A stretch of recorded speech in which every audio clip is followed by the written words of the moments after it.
Bismillahirrahmanirrahim. Wa idh qala rabbuka lil malaikati inni ja'ilun fil ardi khalifah qalu ataj'alu fiha man yufsidu fiha wa yasfiku ad-dima'a wa nahnu nusabbihu bihamdika wa nuqaddisu lak qala inni a'lamu ma la ta'lamun. وعلم آدم الأسماء كلها ثم عرضهم على الملائكة فقال أنبئوني بأسماء هؤلاء إن كنتم صادقين قالوا سبحانك لا علم لنا إلا ما علمتنا إنك أنت العليم الحكيم وإذ قال ربك للملائكة. Kalau di dalam tafsir wazkur ya Muhammad, wa idh qala rabbuka lil malaikati, ingatlah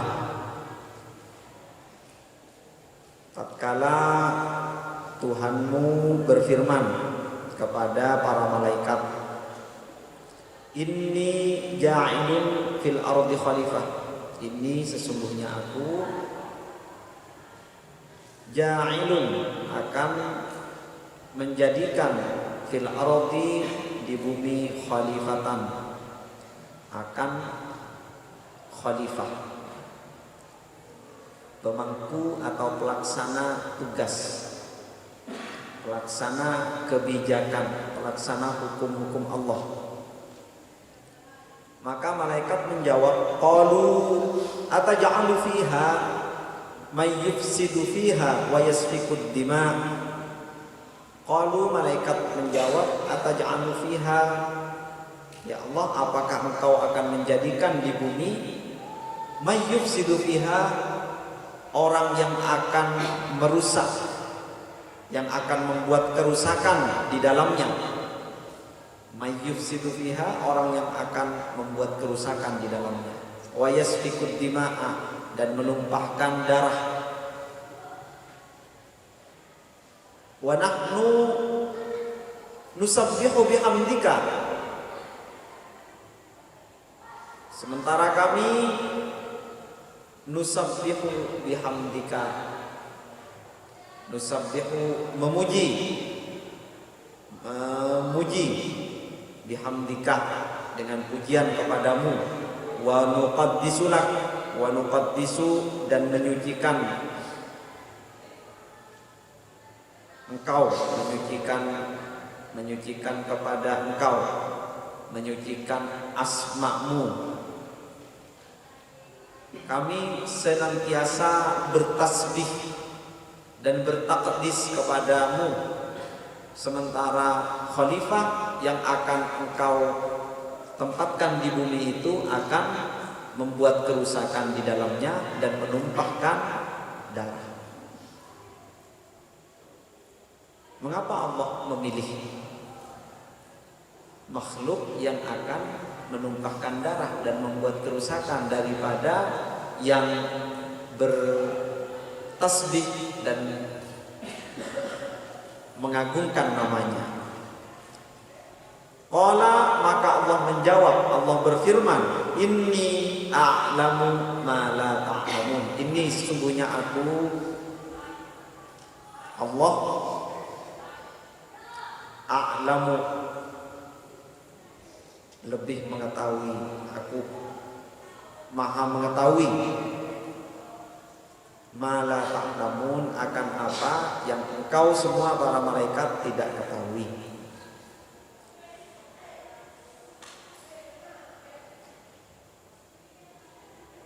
Wa 'allama Adama, jadi khalifah tadi itu adalah Adam. Yang dimaksud inni ja'ilun fil ardi khalifah, ay Adam, Nabi Adam. Wa 'allama Adam al-asma, wa 'allama Adama, maka Allah wa 'allama, dan Allah mengajarkan Adam kepada Adam al-asma, nama-nama, kullaha, semuanya. Summa aradahum 'alal malaikati, summa aradahum, kemudian menunjukkan memperlihatkan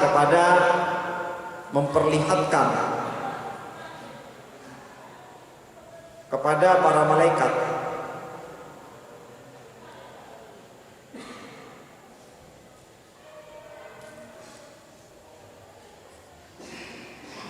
faqala ambiuni, faqala maka berfirman Allah, ambiuni, sebutkan kepadaku bi asma'i haula, nama-nama benda-benda ini, in kuntum shadiqin, jika engkau malaikat betul bahwa lebih mulia memuji dan mensucikan Allah, jika engkau betul, coba sebutkan nama-nama ini.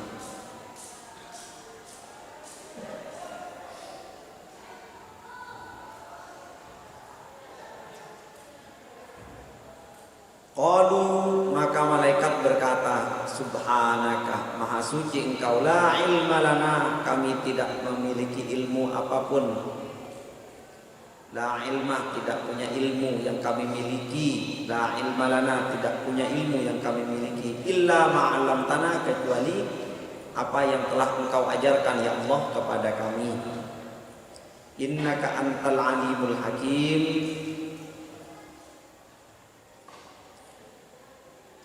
innaka, sesungguhnya engkau ya Allah, antal alimul hakim, adapun engkau adalah zat yang maha mengetahui dan maha bijaksana.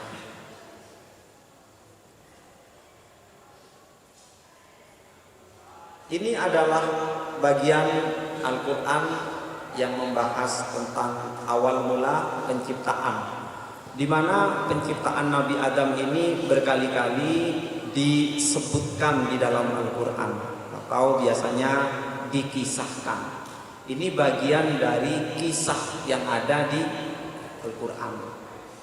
Karena muatan Al-Quran bermacam-macam. Salah satunya dan yang paling banyak adalah kisah atau cerita.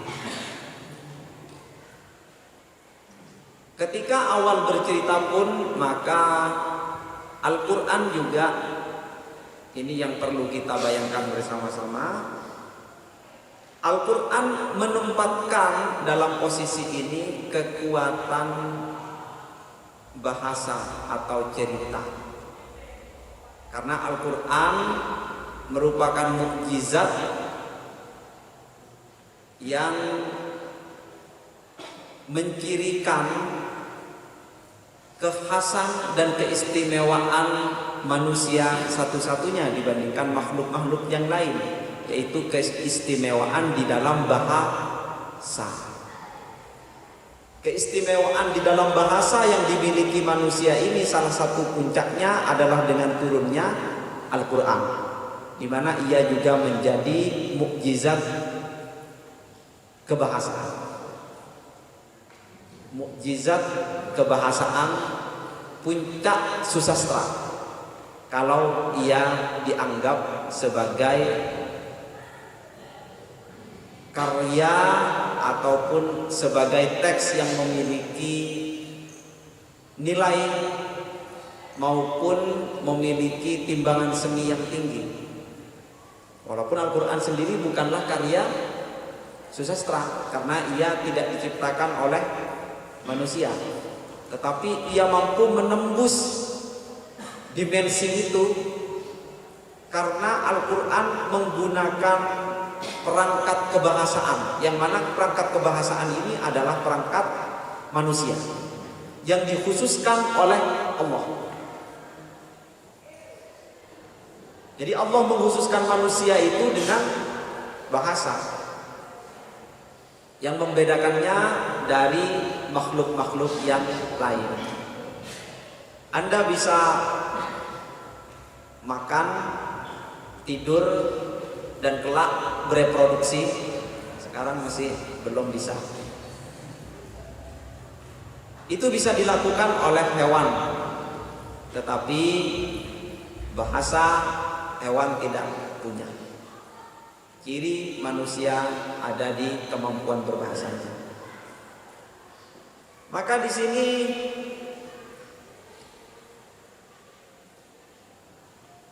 disebutkan ketika pertama kali Allah berfirman kepada para malaikat bahwa Allah memiliki konsep untuk menempatkan khalifah di bumi. Inni ja'ilun fil ardi khalifah. Malaikat sebagai malaikat yang menguasai konsep alam raya, dia melihat, malaikat melihat bahwa konsep ini akan menempatkan perwakilan dari Allah di dalam melaksanakan hukum-hukumnya di muka bumi. Mampu nggak manusia kalau konsepnya itu khalifah? Kenapa kok malaikat bisa menjawab di sini? Oh, nanti dia akan merusak, akan membuat kerusakan dan menumpahkan darah. Para mufassir berspekulasi di sini. Karena ada contoh kehidupan yang terdahulu misalkan. Dulu ada contohnya berarti. Tapi pada intinya yang bisa kita tarik di luar dari situasi spekulasi semacam itu, maksudnya kalau menebak-nebak, kita akan ditemukan akan dibenturkan pada berbagai macam pendapat. Tapi pada intinya, sederhananya, ketika Allah berfirman inni ja'ilun fil ardi khalifah, itu sama dengan ketika kita merepresentasikan di depan dosen kita, Pak, saya mau bikin proposal seperti ini, seperti itu. Tapi ini permasalahannya dari Allah sang penciptanya sendiri untuk menunjukkan kepada malaikat. Ini konsepnya saya membuat khalifah. Oh, kalau begitu dengan segala spesifikasinya, kalau malaikat mengenal speknya khalifah. Oh, begini. Ya. Tingginya cuma 160 dulu. Apa mau dikata megang bumi, ya kan? Ya, jarinya cuma 5. Ya kan? Sudah dari spek-spek itu, ya Allah, ya bukan komplain. Ya Allah, Engkau akan menjadikan khalifah di bumi yang mereka itu akan membuat kerusakan. Diberi nafsu, diberi, ya kan? Speknya kan sudah ditunjukkan, bikin kerusakan.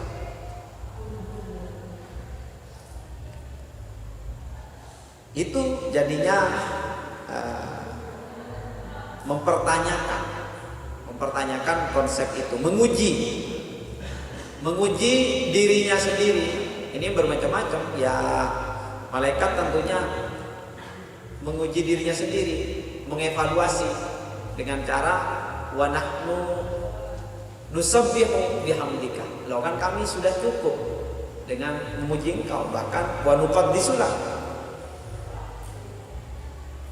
Nah, Allah sederhana saja menjawabnya. Allah berfirman di sini, qala inni a'lamu ma la ta'lamun. Ini adalah bentuk supremasi dari Allah. Kalau bahasa Anda barangkali, gue lebih tahu. Ini supremasi. Gue mau bikin ini, gue lebih tahu. Maka Allah menyampaikan di sini, inni a'lamu ma la ta'lamun. Aku lebih tahu daripada, aku lebih tahu, aku zat yang maha tahu, yang lebih mengetahui dari apa yang tidak engkau tahu. Nah, jadi firman Allah inni a'lamu ma la ta'lamun ini untuk menunjukkan bahwa Allah ini melampaui pengetahuan dari malaikat. Ini yang ingin ditunjukkan. Bagi malaikat ini sesuatu yang akan merusak, tetapi bagi Allah ini adalah khalifah yang siap menjalankan tugasnya. Maka untuk menunjukkan bahwa Allah memiliki pengetahuan yang bukan lagi, yang levelnya memang sama sekali tidak bisa dibandingkan dengan malaikat, maka Allah berfirman, aku mengetahui apa yang tidak engkau ketahui. Inni a'lamu ma la ta'lamun. Sesungguhnya aku mengetahui. Ya, karena memang Allah adalah zat yang paling maha mengetahui. Maka dengan santai menjawab, qala inni a'lamu ma la ta'lamun. Aku mengetahui apa yang tidak engkau ketahui. Selesai sudah. Aku mau buat ini, aku mengetahui apa yang tidak engkau ketahui. Jadi sebenarnya dulu malaikat tidak pernah melihat urusannya, nggak ada urusan dengan manusia, ya kan? Urusannya barangkali menjaga bintang, menjaga ini. Sekarang ada satu lagi ini yang harus diselesaikan urusannya ini. Wah, ini bikin repot ini. Ngelihat wajah-wajah seperti ini bikin repot buat malaikat ini. Apakah yang begini tidak akan membuat kerusakan di muka bumi, ya Allah? Dan juga menumpahkan darah, menumpahkan mie instan teman sekamarnya.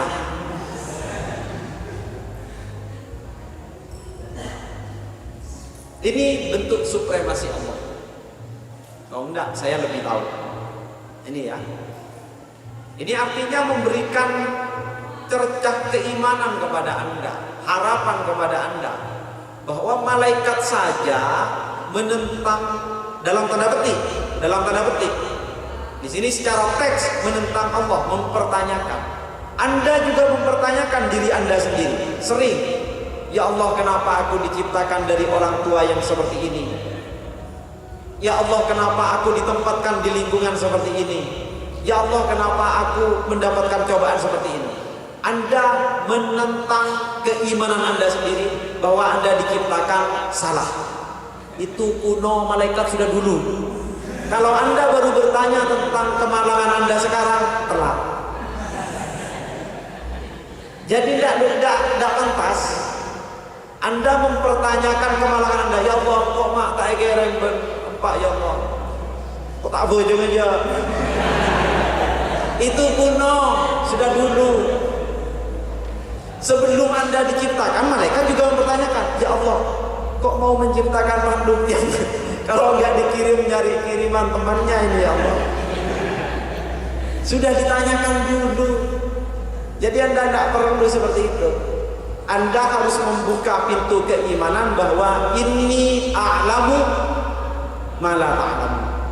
Anda harus membuka spektrum itu dan menerimanya dengan kukuh.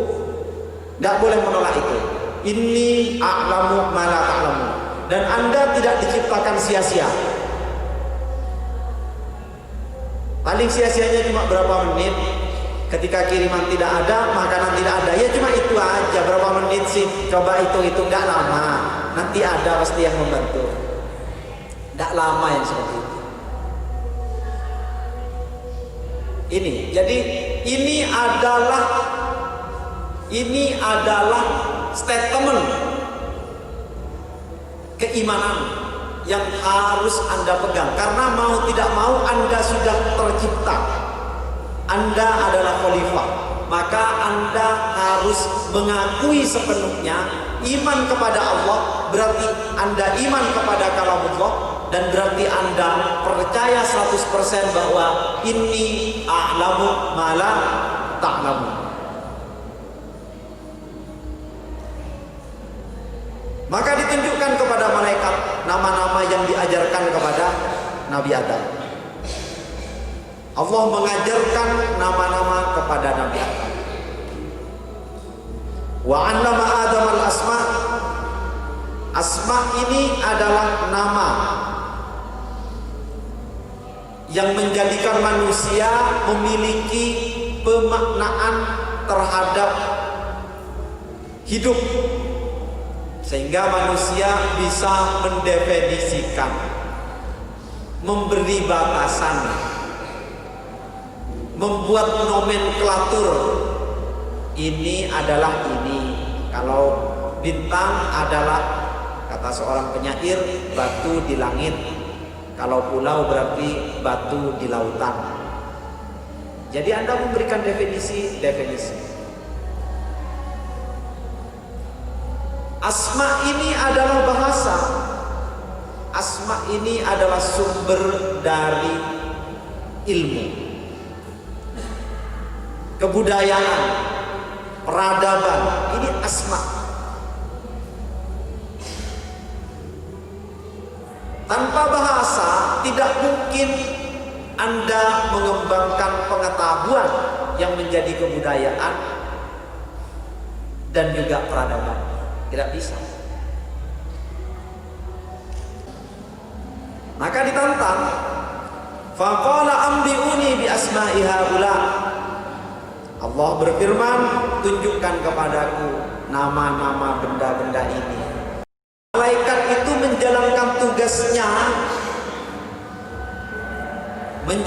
tugasnya, tugas praktis, tugas teknis, tetapi tidak memikirkan konsepnya. Konsepnya itu ada di Allah. Jadi dia tidak memikirkan konsepnya. Kalau ini hitam akan hitam. Kalau manusia, dia punya definisi. Dia punya definisi bahwa hijau muda itu campuran antara hijau dengan kuning. Bahwa merah itu campuran antara biru dengan kuning, ya kan? Orange itu campuran antara merah dengan kuning. Jadi tidak melulu kaku kalau manusia. Dia karena punya definisi-definisi, dia akan bisa memanipulasi. Suruh tunjukkan ke malaikat, ambiuni bi asma'i haula. Maka malaikat tidak bisa membuat peradaban, tidak bisa. Maka malaikat barangkali, karena ini spekulatif, bukan khalifah. Menurut mufassir seperti itu. Khalifahnya ini kan Adam, ya kan? Seperti itu. Khalifah ini yang mengembangkan hukum-hukum Allah. Yang tidak ditemukan hanya bagaimana mengubah besi menjadi emas. Itu aja yang belum ditemukan. Kalau yang lainnya sudah ditemukan sama manusia ini. Tinggal mengubah besi menjadi emas. Kalau itu ditemukan, habis besi di sini ini semuanya. Jadi itu, manusia bisa menjadi khalifah atas hukum-hukum Allah, hukum-hukum alam yang merupakan hukum-hukum Allah. Dia memanipulasi gravitasi sehingga dia bisa menciptakan alat transportasi yang bisa terbang, ya kan? Dia memanipulasi. Kalau buruk enggak, dengan struktur, dengan anatominya, dengan bentuknya, dengan yang sesuai dengan hukum aerodinamika tertentu, burung itu dengan mudahnya akan terbang. Manusia tidak bisa. Maka dia, karena dia sebagai khalifah dari ahkamillah, maka dia bisa membuat rancangan di mana memungkinkannya untuk terbang. Seperti itu. Maka tidak bisa ketika kepada malaikat, qala ambiuni bi asma'i haula. Maka dijawab oleh malaikat, qalu subhanaka la ilma lana illa ma 'allamtana innaka antal alimul hakim. Jadi di sini kekuatan malaikat itu ada di dalam tasbih dan taqdis, yang mana itu juga dimiliki oleh manusia. Manusia juga bisa bertasbih dan juga bisa mensucikannya. Mungkin jumlahnya kalah sama malaikat, tapi manusia memiliki asma sehingga bisa menerjemahkan Allah di dalam berbagai asma-Nya juga. Itu kelebihannya manusia. Kalau di dalam berzikir kalah sama malaikat jauh, tidak ada apa-apanya. Tapi manusia dibekali dengan ilmu, dengan asma sehingga memungkinkannya untuk memperoleh timbangan amal dan timbangan kehormatan yang khusus dari Allah ketika menggunakan posisi dan derajatnya sebagai khalifah itu dengan sebenar-benarnya. Wallahu a'lam bishawab.